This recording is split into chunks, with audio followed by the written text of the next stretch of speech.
Hello,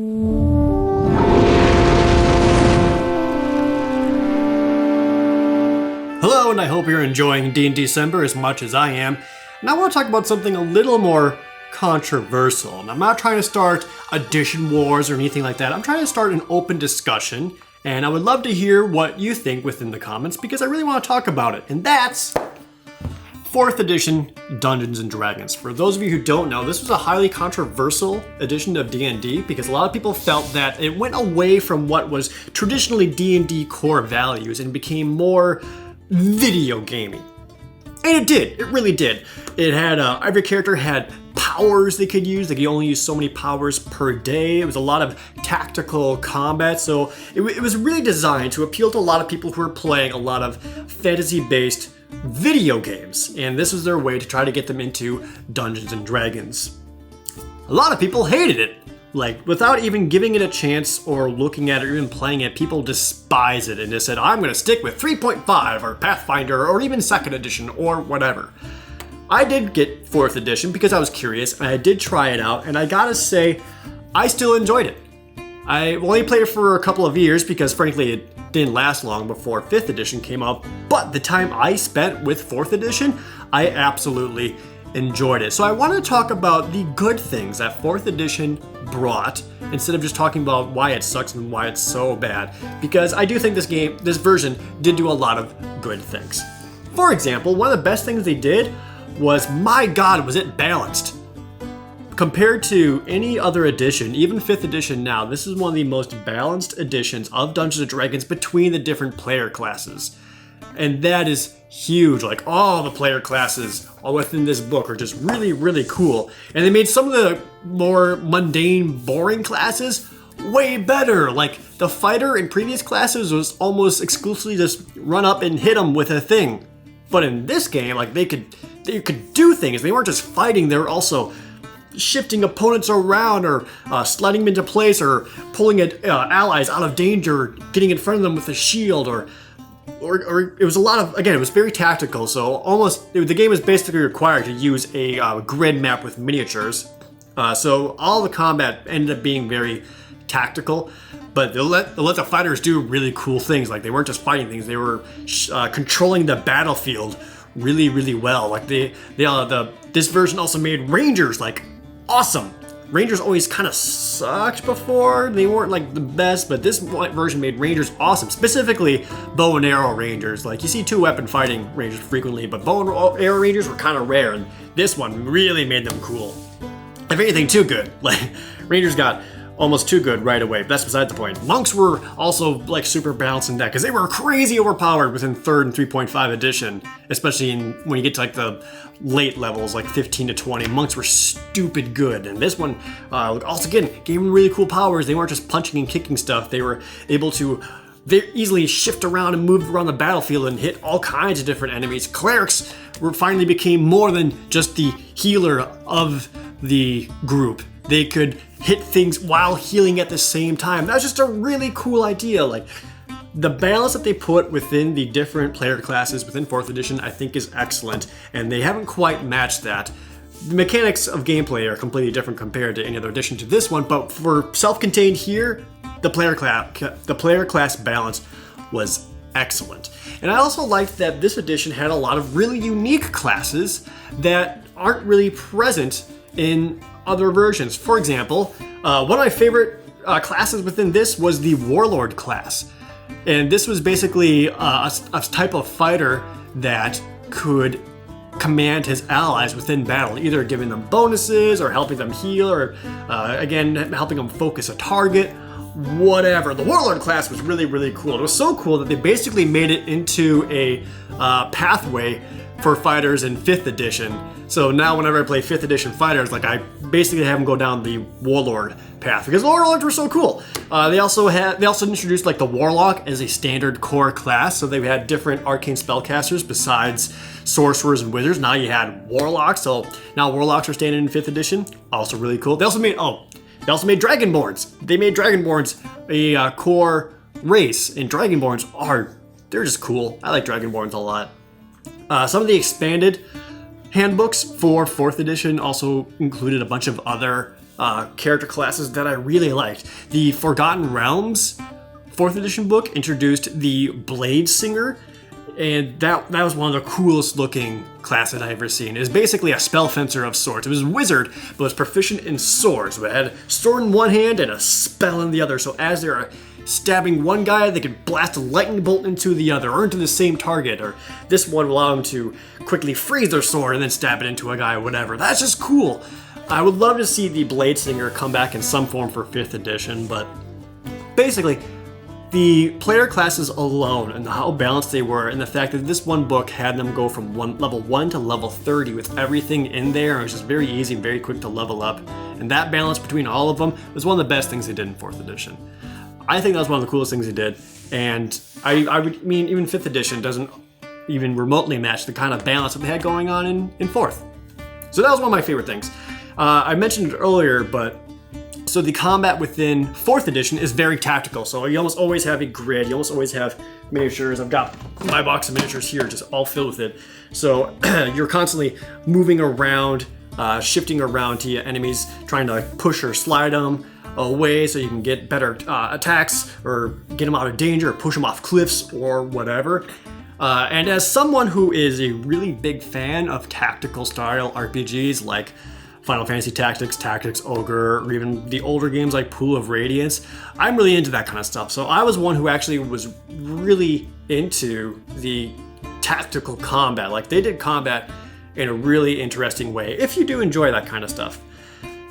So being able to shift all those around and really see that was cool to me. Now, a lot of people didn't like the fact that this game became so combat focused, and they did. They focused a lot on combat, but they made combat really cool. So if you're my argument was you can make any edition of D&D fun so long as you have the right DM. Myself being the dungeon master, I found a way to really make this stuff work and keep it fun. And I found that this edition works best with far less encounters, but those encounters are just really grand and more important because now, once one of the downsides was because they had all these different tactical setups, fights took forever. They could go from like 30 minutes to an hour, depending on everything that's going on. But those fights were really freaking cool. And as a dungeon master, this also allowed me to create really interesting encounters very easily, just thanks to all of the different monsters available. Because one of the things that 4th edition also had is whenever you make an attack, it's not always just against their armor class. This goes for just weapon attacks and spells. Every monster, every character had 4 types of defenses. It was armor class, just their armor and ability to dodge.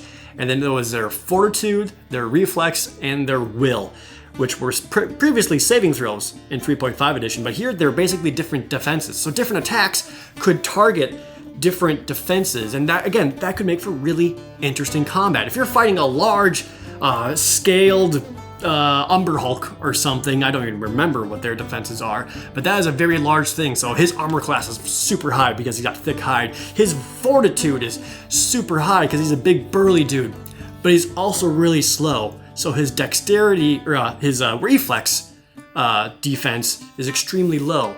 So if the players figured that out and they realized that brute force wasn't working, they could change their attacks and use powers that targeted the Umber Hulk's reflex defense instead of just their armor or whatever. And that was just a way more interesting way because, again, it's very video gamey, but that was cool. That allowed players to figure out different weaknesses for the monsters. So being able to figure out that, oh, we should go for the legs instead of just try to hit them as hard as we can, made for more interesting combat, especially if you knew your players didn't have a way of targeting an enemy's will, like they had nothing to like charm them or daze them or whatever, then that could give them a really tough fight.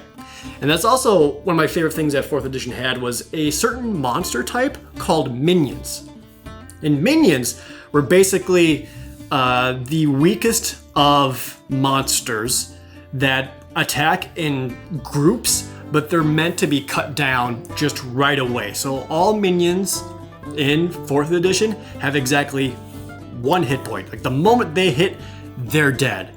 And that sounds weird, but when you have large groups of them, it made for some really high fantasy, really, for lack of a better word, epic moments. Think like Lord of the Rings, where Aragorn is just cutting down through just hallways worth of orcs and goblins, no problem, because he's basically fighting minions, and that's what this game did. The minions were there, so they only took one hit, but there's just so many from like they're just cutting their way through. Again, it was very high fantasy, very player power enabling just to cut through these. And I actually really like the concept of minions. That way, there are mass amount of numbers, but these guys like, I know it can take them. So one fighter is cleaving through numbers over here, another archer is constantly flinging arrows or taking 2 arrows and shooting them at once and taking down 2 minions. That's cool stuff. I do like the minions. And they also had other enemies like different ranks of them, but I digress. So as a dungeon master, I was able to create really cool combat encounters just based off of the way that the monster manual and the game mechanics were made, either between different defenses or having large groups of enemies meant to be cut down, or within the way of a main monster behind all of them. I liked minions a lot.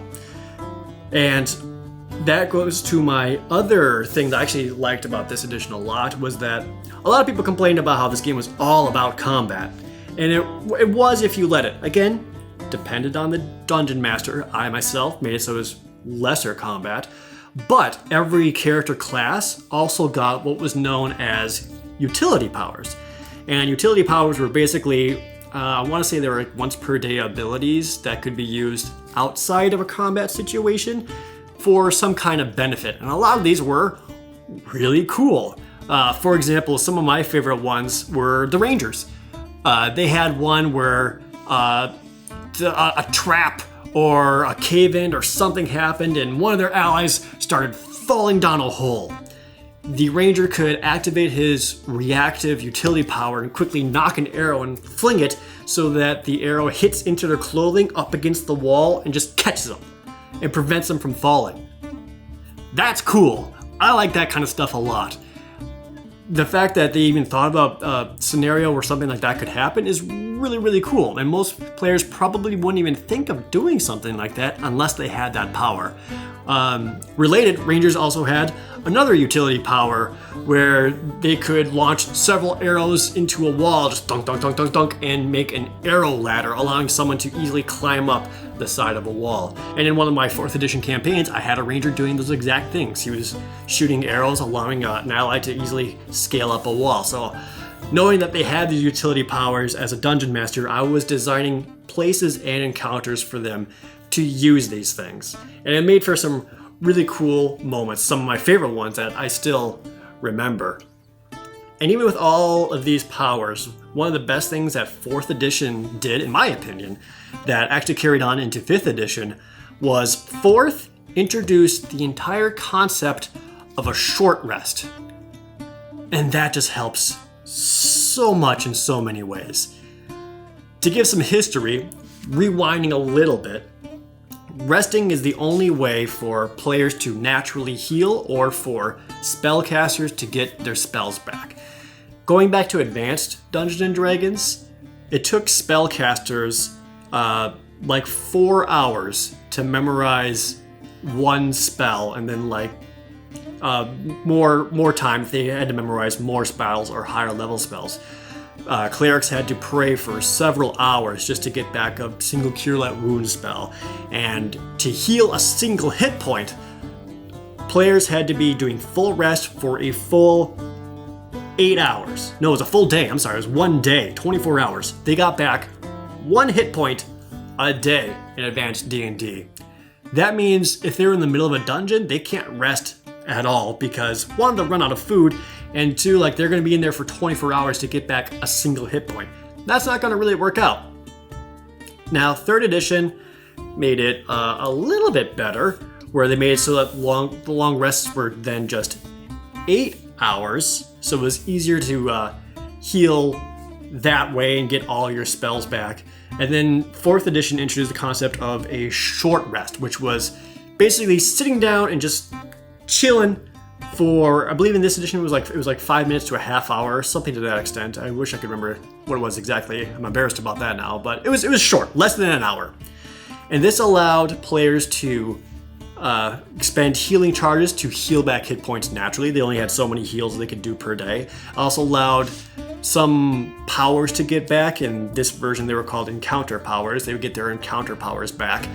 So what this meant was that even in the middle of the dungeon, just taking a break within the dungeon without spending too much time, they could naturally heal. Wizards, sorcerers, and clerics could get their spells back so they were useful again. And then they could continue on within this dungeon or encounter, whatever it was. So again, just to rewind a little bit, going back to something like D&D or 3rd edition, once a wizard casts his 1 to 3 spells at level 1 for that day, he can't do jack squat until they sleep for 8 to 24 hours. So if they're stuck in a dungeon and that wizard cast, again, at first level he cast his 1 magic missile, he's spent, that's all he's got, I'm good, sorry I can't do anything else, I'll hide in the back and if something gets near me I'll whack him with a stick. But that's all I could do. 4th edition made it so even after a single combat, he threw out magic missiles or fire bolts or whatever, they could break for half hour and he would get some of his better spells back and still be useful to the party. That made wizards and mages less frail than normal, and I thought that was great. With that, the short rest I thought was a great idea.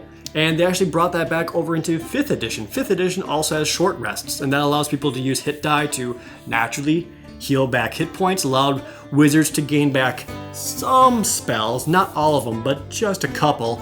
It also allowed sorcerers to recharge their sorcerer points, etc. So I thought short rests was one of the better things they did. So if they are going through a dungeon and they are taking a beating and they're getting exhausted of all of their different resources, it let them kind of keep going and not feel immediately defeated after a single tough round of combat. So those were just some of the few things that I liked a lot about 4th edition. Also, the art was awesome. Like, this is some of my favorite art that they've ever done in D&D. So that's what I felt about 4th edition. Again, I didn't play this one as much as 3rd, 3.5, D&D by any means, but the time I did play with this, I still enjoyed it. I still had a really fun time. So anything that you want to add to that, I would love to hear. Anything that you enjoyed about it. I know all the criticisms, don't worry. I know all the criticisms, I'm well aware of it, but I want to talk about some of the good things that it's brought and really let people know that this is not the worst edition of D&D by any means. It's not so bad you can't have fun with it, because you absolutely can. And if you're someone who doesn't want to roleplay so much as they do want to have really cool, epic, fantasy, tactical encounters, 4th edition is probably for you. And that's something to consider. That's everything from me. What else do you think about 4th edition? Let me know in the comments. Thank you guys so much for watching D&December. There's more to come.